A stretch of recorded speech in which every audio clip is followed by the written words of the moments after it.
You are watching tomorrow's classrooms today. Lesson 5, Structure of Simple Sentences. If you haven't watched Lesson 1, Phrases, Clauses and Sentences Explained, be sure to do so before proceeding with this lesson, as Lesson 1 lays the foundation for understanding this one.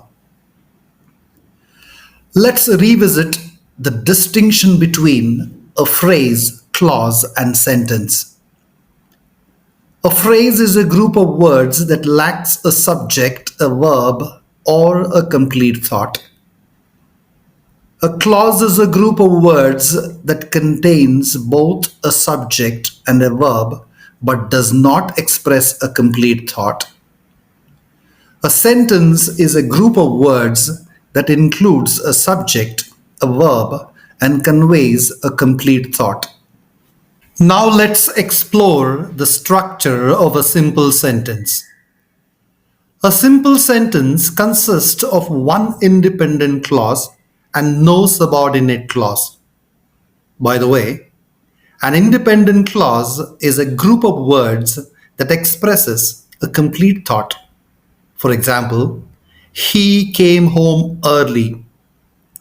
On the other hand, a dependent clause is a group of words that depends on the main clause. For example, when he woke up. Now let's discuss the non-negotiables in a simple sentence. A simple sentence requires one subject, one verb, and a complete thought. For example, he cried. In this sentence, he is the subject or doer of action. Cried is the verb or action itself. And the sentence completes the thought. Let's take another example. She drank tea. Here, she is the subject. Drank is the verb. Tea is the object or receiver of action. And the sentence completes the thought. Please note that the object is optional in a simple sentence. Furthermore, the subject or doer of action can be simple, compound, or complete in a simple sentence. For instance, in the sentence, Harry with his money bought a gift. Harry is the simple subject, and Harry with his money is the complete subject.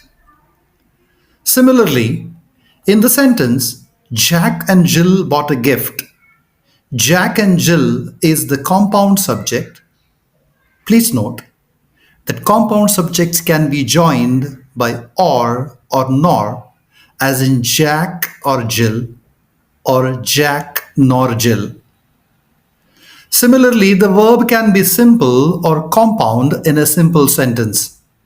For example, in the sentence, she drew and watched the sunset.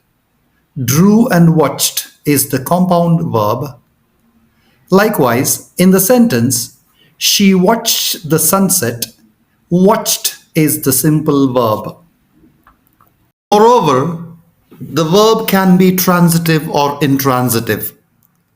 A verb is identified as a transitive or intransitive depending on the availability of a direct object.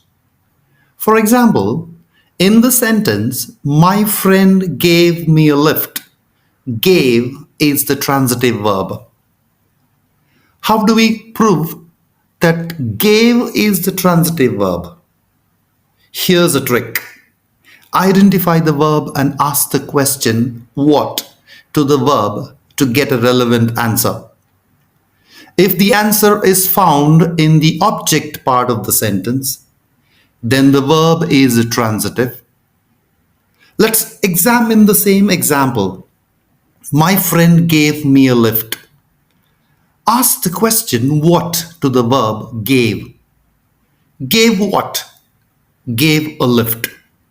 A lift is the object part of the sentence. Therefore, Gave in this sentence is a transitive verb.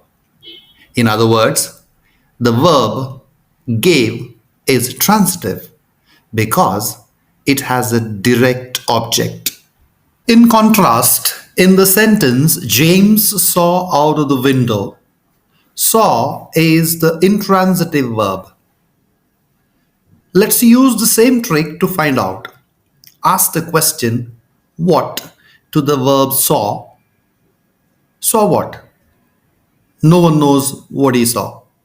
Therefore, saw in this sentence is an intransitive verb. In other words, the verb saw is intransitive because it has no direct object.